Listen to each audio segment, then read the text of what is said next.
2026-cı ilin dövlət büdcəsi haqqında qanuna əsasən yaşayış evini kirayə verən şəxs aylıq gəlirinin 10% məbləğində vergi ödəyəcək.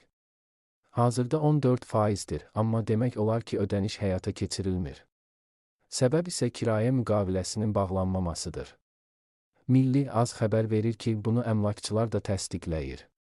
Onların sözlərinə görə ev sahibləri müqavilə bağlamağa maraqlı deyillər.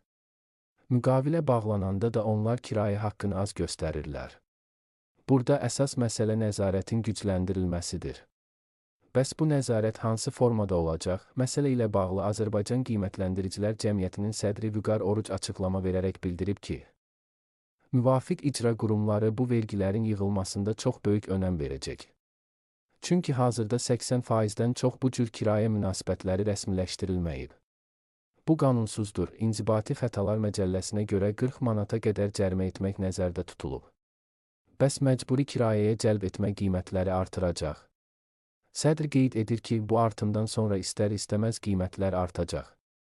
Yəni, sahibkar vergi verir deyə bu da qiymətlərə öz təsirini göstərəcək.